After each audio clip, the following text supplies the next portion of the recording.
People are casting their ballots in elections all across Iowa. Now they are deciding on local races as well as school bond questions in a number of locations. Now this includes a $117 million bond in Cedar Rapids and a $70 million bond in Dubuque.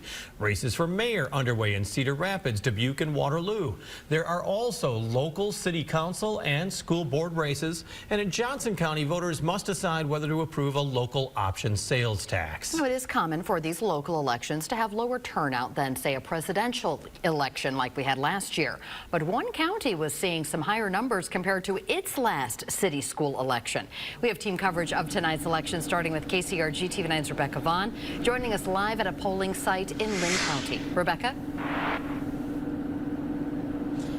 You may remember long lines and a little bit of a wait to vote last year, but last year was a presidential election. Everything on the ballot this year is local, and some of the polling places I visited today were able to move people in and out pretty quickly. In Johnson County specifically, more votes are expected to be cast this year than in a similar election year in 2023.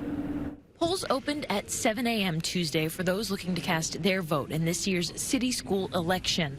There was a large turnout for early voting in Johnson County this year. We passed 4,000 people, which is large for a city school election, and we hope to have quite a large turnout today and higher than we did in 2023. 2023 was the last time there was a comparable election. That year, there was just more than 3,400 early voters. We passed 4,000 this year is a great sign that people are engaged. The county is also hoping to pass the 2023 day of number, just over 19,000. It would be great if we passed 20,000 or even a little bit higher this year. If the county does reach 24,000 voters this election, that's about a 26% turnout.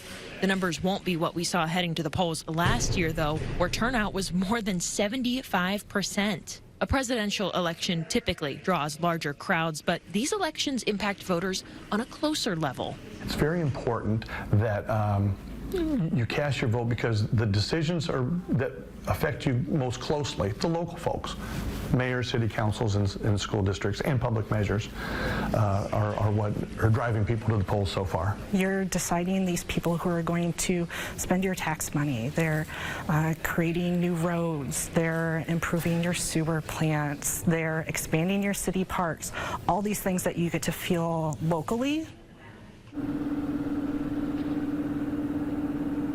Polls do close tonight at 8 o'clock, so you still have about 2 hours to get out to vote if you're looking to do that. If you're getting in line right at 8 o'clock, you will be allowed to vote, but 8 o'clock is the cutoff. And if you still have a mail-in ballot in your possession, that needs to be turned in to the county auditor's office by that cutoff time, 8 o'clock. Live in Cedar Rapids, Rebecca Vaughn, KCRG TV 9 News.